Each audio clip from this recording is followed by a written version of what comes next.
check the issue. L3210 on. Meron siyang sounds eh. Ha? Okay lang. Check ko lang ito eh. May ibang issue eh.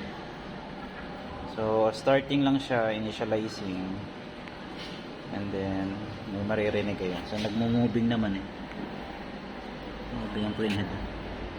Masyado mataas yung brightness eh.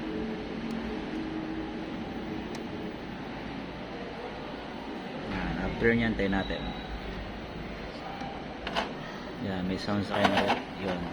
Yun na, parang may nagigiling na mais.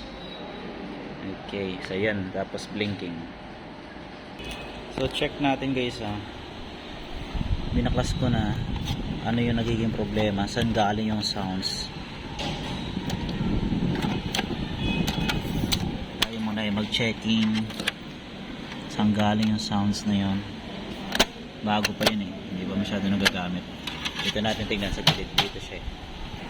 So feeling ko guys, nasa sensor meron siyang yan. Siguro natatalamsik, sticky, labo. Punasan natin ang issue. Okay, so paikutin ko lang guys ha. Wala kasi yung tagahawak ng video eh. Yan, kita nyo may dumi yung kanyang disc.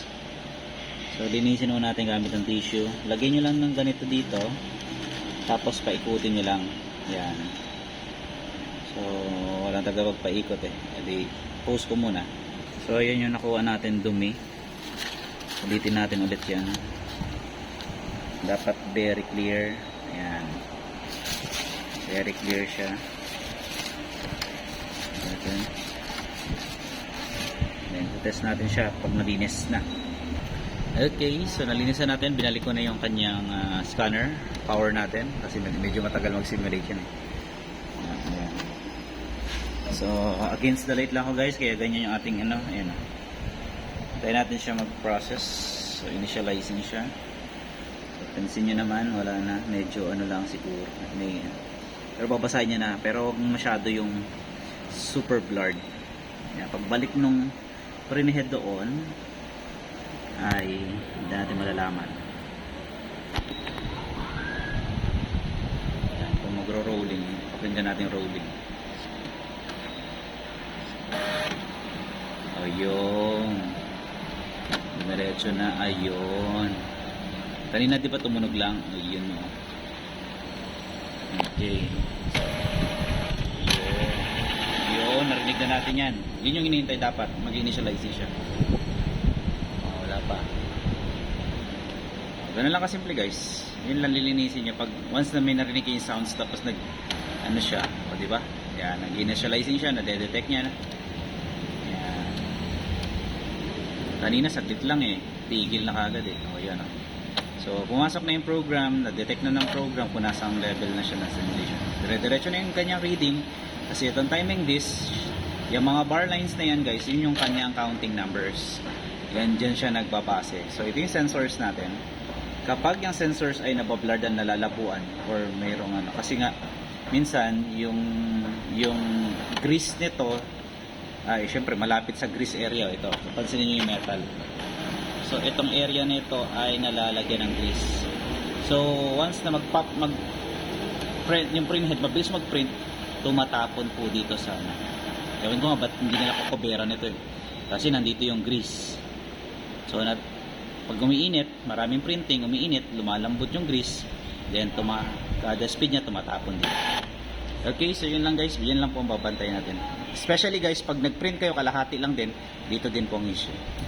Okay, so maraming salamat guys sa panonood, and then hintay ko lang mag-standby, and then we are done. Don't forget to like and share and subscribe guys sa ating channel. Please support our YouTube channel. Please naman po, thank you.